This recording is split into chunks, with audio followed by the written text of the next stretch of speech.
Okay. So this presentation is recorded. Welcome to the Muntinlupa Business High School Main Student Orientation Series, school year 2020 to 2021. So this is our program. Reminders, igalang po natin ang isa't isa. Magsuot po tayo ng angkop na damit, maging focus, at makinig sa nagsasalita. Pakitandaan at isulat ng mga mahalagang bagay. Paki-mute ang ating mikropono habang may meeting at paki-on lang po kung ito ay kinakailangan. Gumamit po ng chat box kapag may katanungan. So our prayer will be led by Amanda Del Rosario. So since this meeting is pre-recorded, this is just to let us know yung atin pong prayer leader.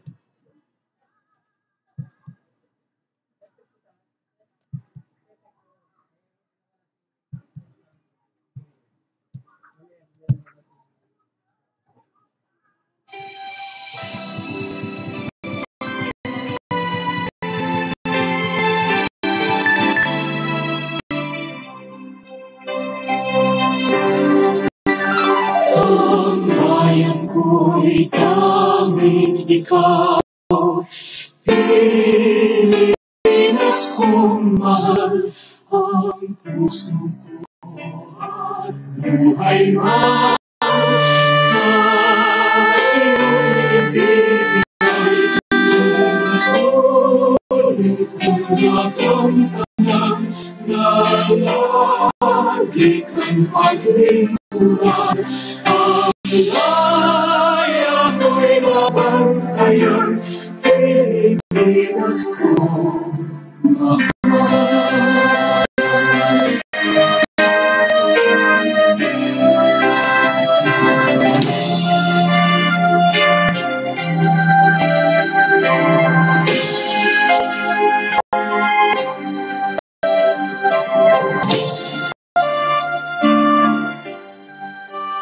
Ang bayan ko'y tanging ikaw, Pilipinas kong mahal, ang puso ko at buhay man sa iyo'y ibibigay. Tungkulin kong nagampanan na lagi kang paglingkuran.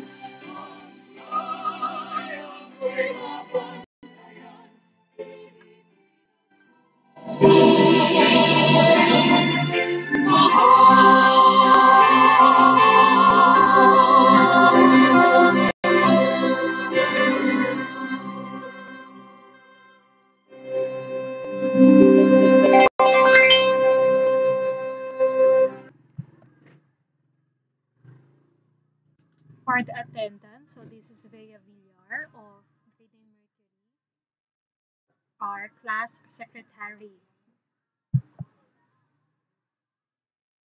And this is the list of students. So everybody, welcome to our first student orientation series. So this is for you and your parents. If you have parents with you, you may ask them to join and rewatch this orientation in case that you were not able to attend the scheduled orientation, which is supposed to be on September 11, 2020. So as your advisor, I will be introducing myself later on, your subject teachers, the school, the division office officials, regional office officials, and the central office key officials para informed tayo, even tayo ay mga estudyante pa lang. So hello, I am your advisor. I will be playing a short video of myself.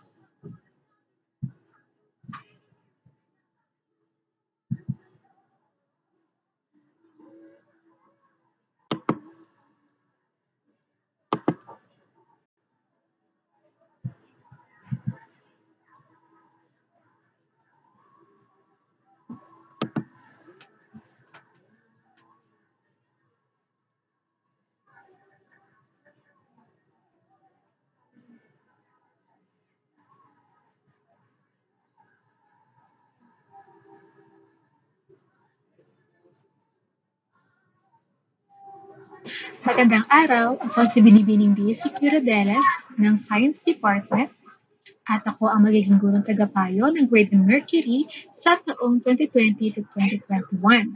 Ako ay nagtapos ng kolehiyo sa Philippine Normal University, Manila noong taong 2016 at ito ang aking ika-apat na taon sa pagtuturo ng agham. Sa kasalukuyan, ako ay nag-aaral ng ah, pagkadalubhasa sa pagtuturo ng pangkalahatang agham o General Science sa Technological University of the Philippines, Manila. Ikinalulugod kong makilala kayo at malamang kabilang kayo sa aking Grade 9 Mercury Advisory Class.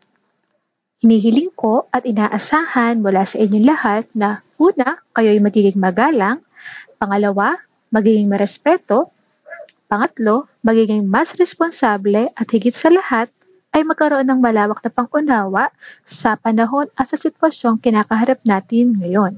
Hindi lingid sa ating kaalaman na bago ang paraan ng ating pagkatuto at pagtuturo ngayong taon dahil tinatawag itong new normal.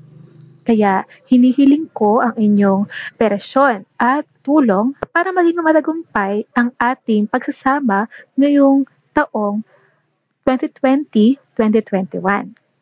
Yan lamang, and I welcome you all to my Grade 9 Mercury Advisory Class. Magandang araw!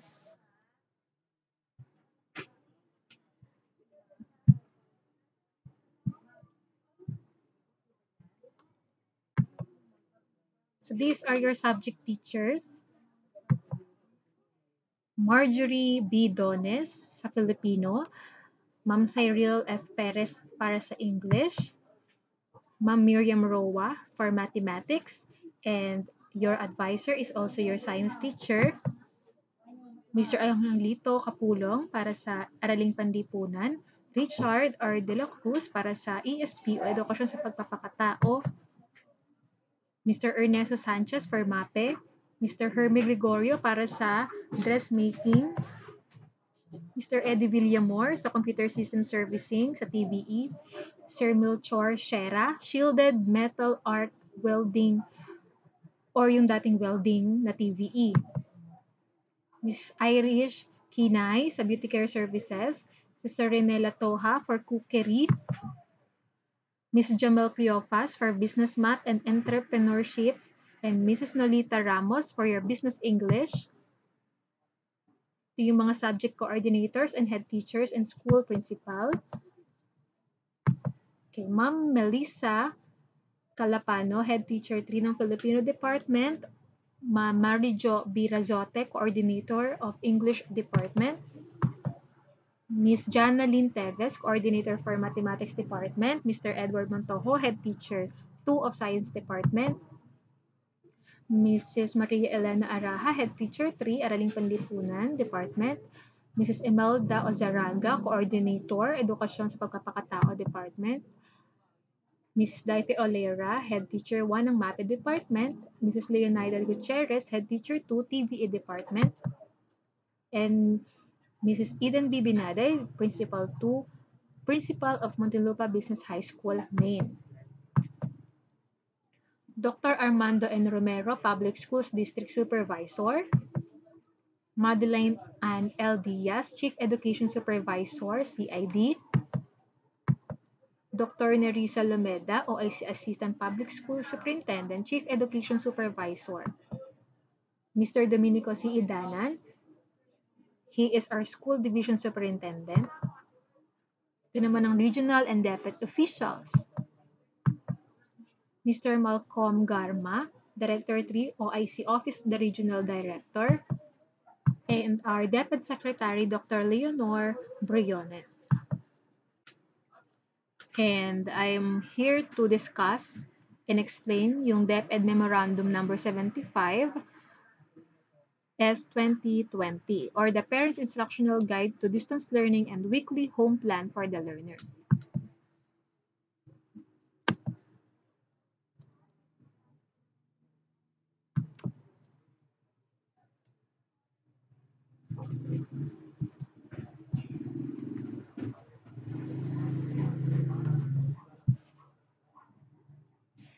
As part of the implementation of distance learning for school year 2020-2021, guided by DepEd Memorandum CI 2020-00162 entitled Suggested Strategies in Implementing Distance Learning Delivery Modalities, or DLDM, for school year 2020-2021, this division ensures that the parents and guardians, known as teaching learning collaborators, are properly oriented on how they can effectively support the learning process of the learners at home.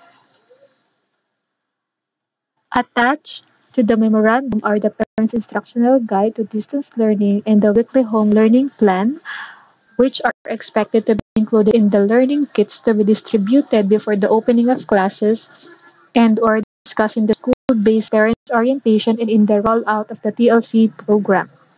The weekly home learning plan must be accomplished by the class advisor in collaboration with the subject teachers, indicating the prescribed formative learning activities, mode of delivery, and methods of assessment. It shall serve as the individual learning plan to be followed by the learner for the attainment of the content standards in all subject areas.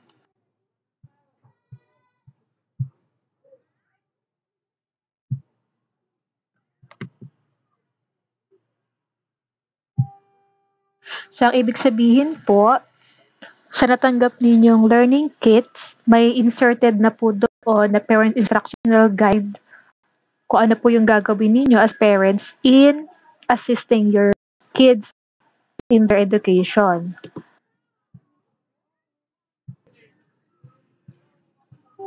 Tuloy po natin.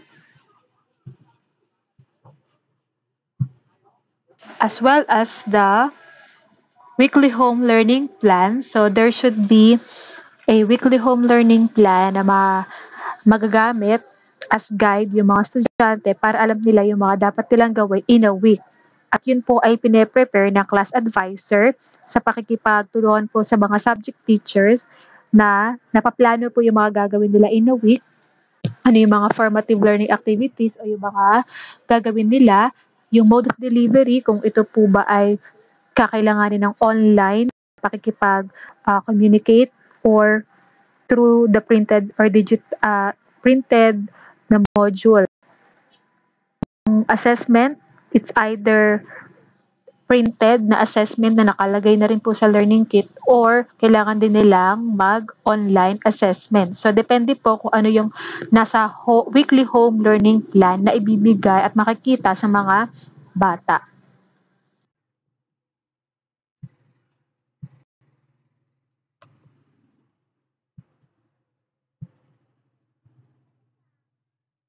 Parents Instructional Guide to Distance Learning, gabay para sa magulang tungkol sa distance learning.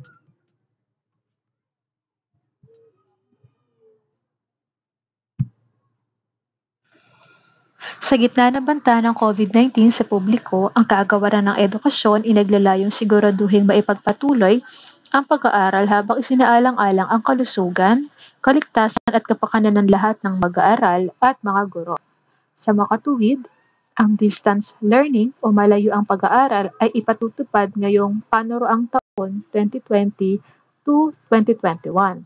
Kabilang sa mga pamamaraan ng distance learning ay ang paggamit ng mga nakalimbag o printed o di kaya digital na mga module, online platforms at pagtuturo gamit ang telebisyon o radyo. Ang pangunahing gagamitin sa pagkatuto ay ang Self-Learning Module or SLM na maaaring dagdagan ng iba pang mapagkukunan ng pagkatuto tulad ng video lessons, mga libro, at iba pa.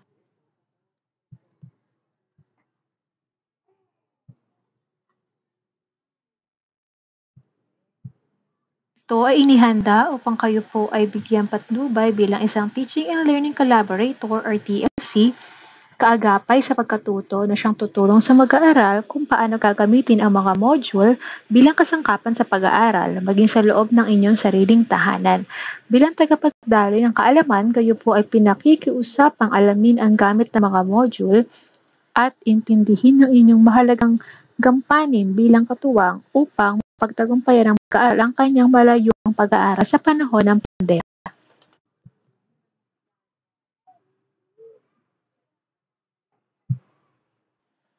Since ito po ay new normal, ang panahon natin ngayon, may mga bagong terms po tayong gagamitin at madalas na maririnig. So para po hindi tayo magkaroon ng misunderstanding, i-define po natin yung mga words na yon. Una doon is distance learning. Ito po yung alternatibong pamamaraan ng edukasyon kung saan ang pagtuturo ay hindi nangangailangan ng physical na presensya ng mga mag-aaral sa paaralan. Pangalawa is the Teaching Learning Collaborators or TLC. Kayo po ay isa sa mga tinatawag na TLC. Yun po yung mahalagang nakatatanda tulad ng mga magulang, kapatid, kamag-anak at iba pang malalapit na tao na may makabuluhang gampanin sa pagtulong at paggabay sa mag-aaral patungo sa matagumpay na malayo ang pag-aaral or distance learning.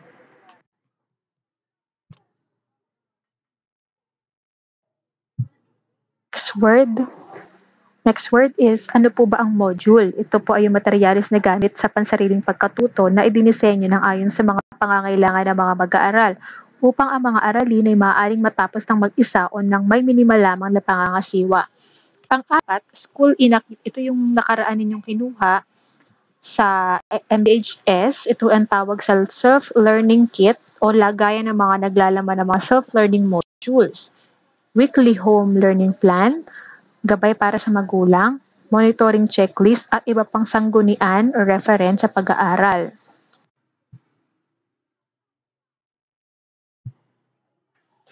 Kaya ito naman po yung mga hakbangin para sa matagumpay na malayo ang pag-aaral. So, dapat alam din ito ng magulang at the same time alam din ng mga anak na nag-aaral. Ano-ano yung mga pwede nyong gawin para maging mas maayos yung pag-aaral ninyo ngayon.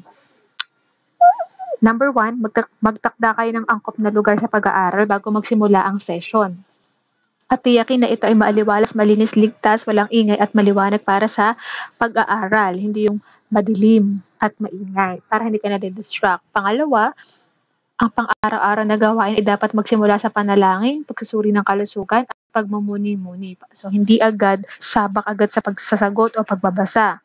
Pwedeng tulad ng ginagawa sa school na prayer muna para nasiset yung mood ninyo.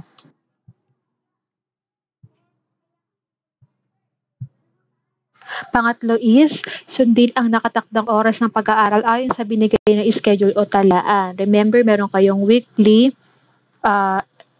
learning plan. So, yun yung susundin yung schedule para hindi buong maghapon science or buong maghapon English. Number 4, magsagawa ng mga session ng pag-aaral na may sapat na pahinga upang maging maayos at makabuluhan ang pagkatuto ng mga aralin. Huwag nyo naman sagarin na tatapusin ko na to sa buong araw. So, kailangan meron din kayong break time.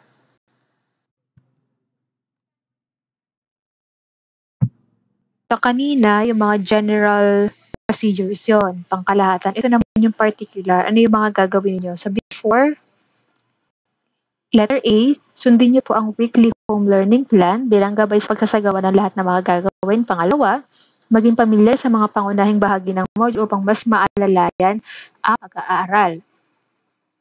Pati kayo habang nag-aaral, dapat ini-scan niyo muna. Pangatlo, ipaalala sa mga mag-aaral na mahalagang basahin ng mabuti ang module upang maunawaan ang mga tiyak na layunin or goals at mga gawain or activities.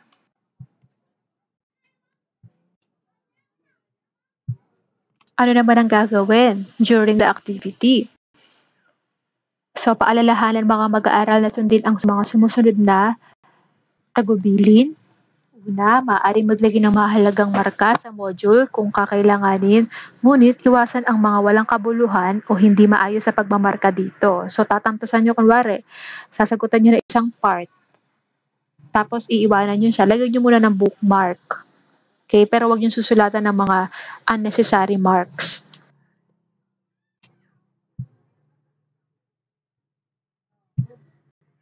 Next, ang mga sagot ay direktang isusulat sa module. Ngunit maaari din gumamit ng kwaderno or notebook o papel sa pagsagot kung kinakailangan. Pangatlo, ang pre-test ay kinakailangan masagutan muna bago magpatuloy sa susunod na bahagi ng module. So kung ano yung una niyong gagawin, unang sasagutan, yun muna. Huwag yung hindi nyo muna sasagutan yung pre-test. Tapos yung gitnang part na yung sasagutan nyo, mali yun. Dapat step by step. Pang-apat, ang mga panuto or directions ay kinakailangan basahin ng mabuti bago isagawa ang bawat gawain at aktibidad.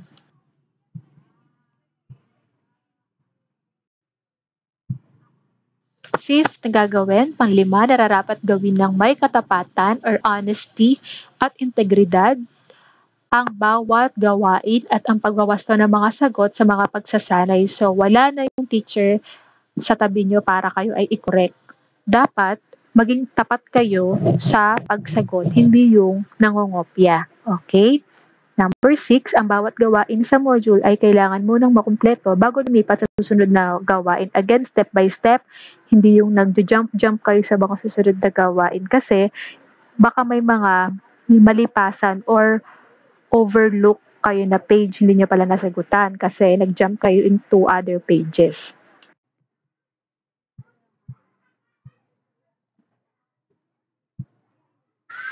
Tips para sa inyong mas maayos sa pag-aaral, maaari pong gumamit ng iba't ibang mga naaangkop na paraan at mga karagdagang pagkukuha ng information ang mga mag-aaral sa pagsasagawa ng mga gawain. Pwede kayo mag-search sa internet or magtanong kayo sa mas nakakaalam or meron kayong libro dyan, maghanap kayo sa libro. Ano pa? Letter C, linawin ang katanungan mula sa mag-aaral.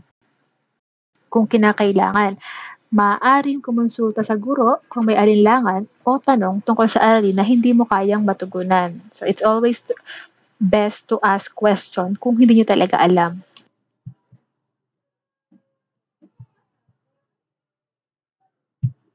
So ano naman ang gagawin after the activity? Or after nyo na masagutan yung module?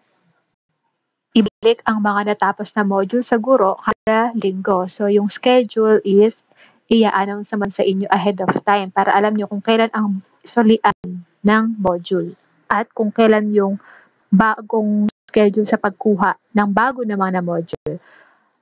Iulat sa guro ang mga nagaganap sa mga naka-schedule na session, kasama na ang mga gawaing pagtatanggal o proyekto at ang mga karagdagang output ng mag-aaral. So just in case na meron pala kayong ibang gagawin sa ibang subject at imposibleng magawa nyo yung certain na activity, inform nyo yung teacher na, ma'am, sa subject na po na ito ay meron po kaming presentation, hindi po kami makakasagot sa module or hindi po namin magagawa yung exam like that para inform yung teacher.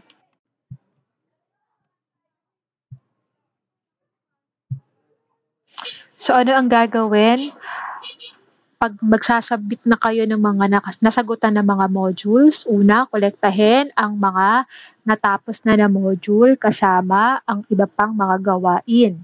At ilagay ang mga ito sa isang sobre o sa original na lalagyan nito na may tamang pagkakasunod-sunod ng mga asignatura katulad ng unang beses itong tinanggap. Pangalawa, siguraduhin malinis at disinfektibo ang mga sinugutang module bago ibalik sa guro upang iwasto. So, kapag katapos nyo na at ibabalik nyo na yung module na nasagutan ninyo kasi i-check na namin yan, make sure naman na inisprayan nyo ng alcohol or malinis para po tayo hindi makahawa. Okay? Just in case at hindi rin tayo mahahawa.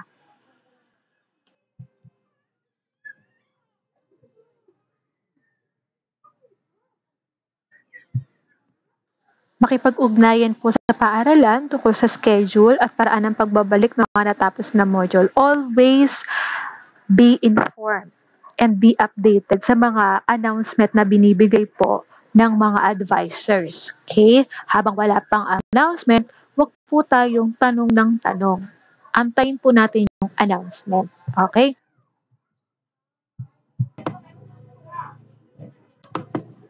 Number 4, tumungo sa itinalagang tanggapan sa napagkasundo ang oras at sundin ang mga kinakailangang pamantayang pangkalusugan or health standard. Okay, procedure for the replenishment of the modules o yung pagkuha at pagbalik ng mga lubang modules. Number 1, matapos ibalik ang mga natapos na module, isulat ang pangalan at pumirma sa opisyal na listahan upang matanggap ang panibagong mga module. Pangalawa, sumunod sa mga ibinigay na tagubilin or reminders at isagawa ang mga panuntunan upang masiguro ang kalusugan at kaligtasan habang tinatanggap ang mga modules.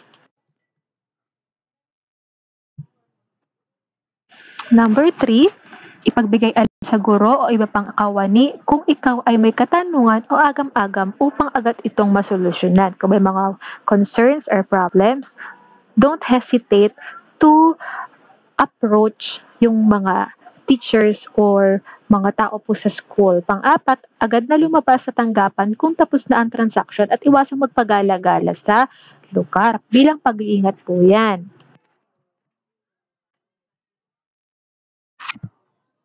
As a TLC, bear in mind that you are not alone in this challenge and that we are all in this together until we succeed in this new normal.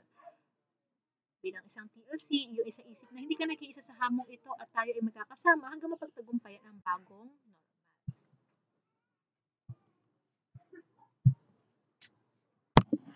So students, you need to be responsible also sa inyong pag-aaral para matulungan nyo rin yung mga magulang nyo.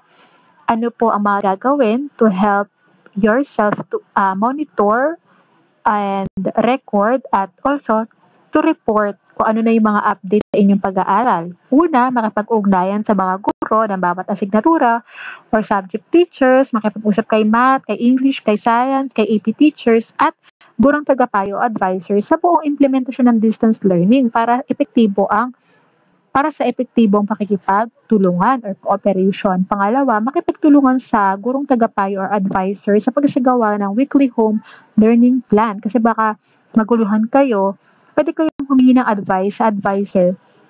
Ano po yung mga dapat na unahin or dapat na gawin? Pangatlo, mapanatili ng talaan ng mga ulat gamit ang isang notebook na may tamang pamagat at petsa. So, i-record nyo rin sa sarili nyong notebook kung ano na yung mga subject at mga activity na natapos nyo para meron kayong record sa sarili nyo. Pang-apat, gumamit ng kung ano ang maaaring gamiting linya ng komunikasyon tulad ng tawag, text o messenger para maabot ang tagapayo kung may tanong, pagkabahala o gagawing pag-uulat o pagre-report. So we have group chat and contact number para po sa ating communication.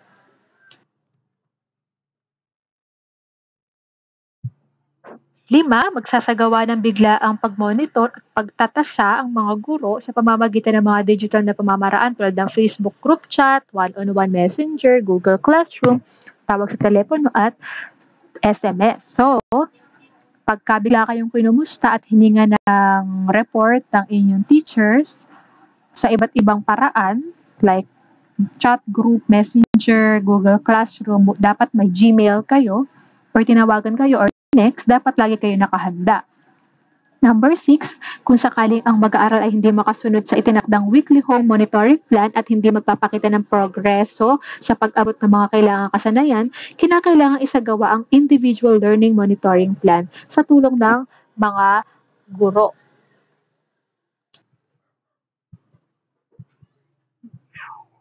Okay, so ito po yung sample ng weekly home learning plan. Ayan po yung schedule ng anak nyo po sa pag-aaral. At kayo rin, mga estudyante, ito yung schedule nyo in a week. So kapag hindi nyo ito nasunod, ito na po yung gagawin.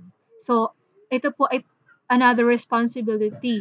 So hindi nyo nasunod yung weekly plan, gagawa kami po ng individual learning monitoring plan. So ito po ay in between the teacher, subject teacher, or advisor, pati yung kayo, estudyante.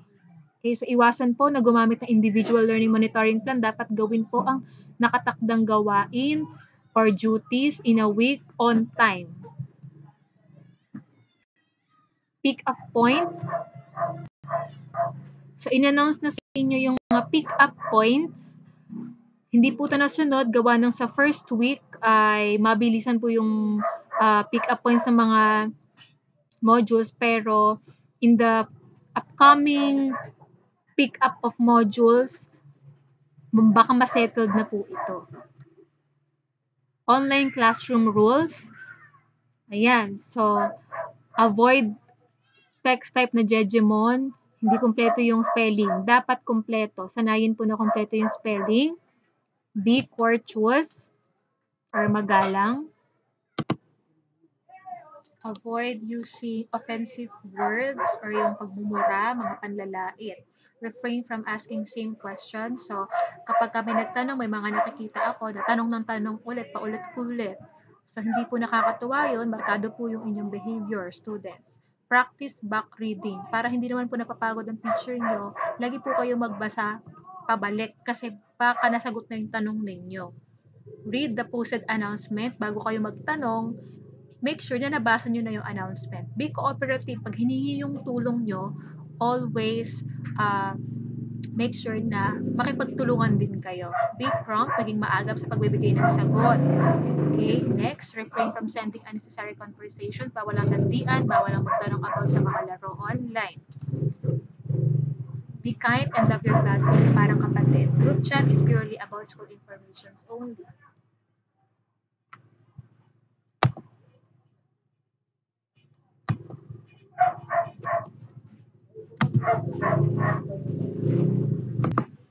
So these are your classmates na officers. Okay. Our class president, Maria Elizabeth Icamen, Vice President Amanda Angel del Rosario, Secretary Bea Bianca Villar,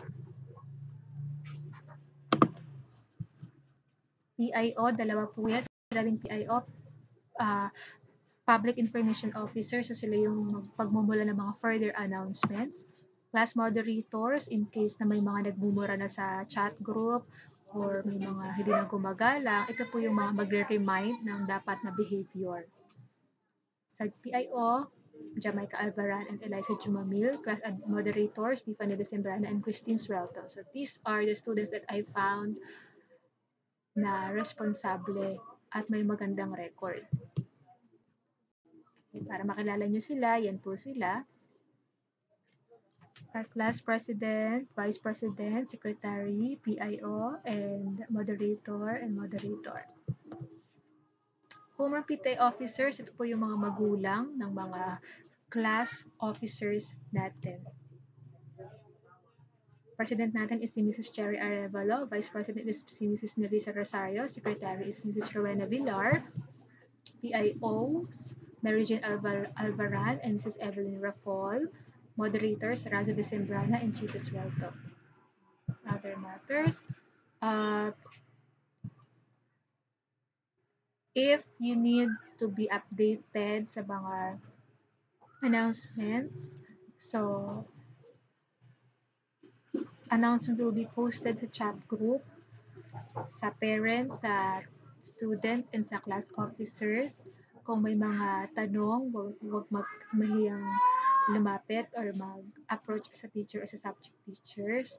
Make sure na informed kayo and next time maybe gagawan kayo ng chat group per subjects para updated kayo sa iba't ibang subjects. So always be kind, always be responsible. Kung may mga tanong kayo, pwede rin kayo magtanong directly sa officers. So, post ko ulit sa chat group yan kung sino-sino yung mga officers para hindi naman po nababombard ang inyong advisor kasi 300 kayo na estudyante na kailangan namin i-facilitate. So, hindi po kami 300 na tao, isa lang po kami and we are going to monitor yung 300 na estudyante, hindi namin kaya. So, if you have concerns, pwede kayong dumirekta na sa officers, pwede na sila yung dumirekta sa akin. Again, thanks for joining our student orientation. Thanks for giving time nakinig at mag-load. Sana po ay may natutunan kayo. Okay, pwede nyo pa rin balikan yung video na to sa aking YouTube channel, Daisy Rodelas. Okay, if you want, mag-subscribe na rin kayo for any updates, school updates. Thank you. And God bless us all. Thank you din sa ating mga teacher partner and cluster in charge, Miss Mary Ann Dalimot and Mr. Gregorio Kineri for their help sa buong orientation behind the scenes. Yun lamang and goodbye. Have a good day.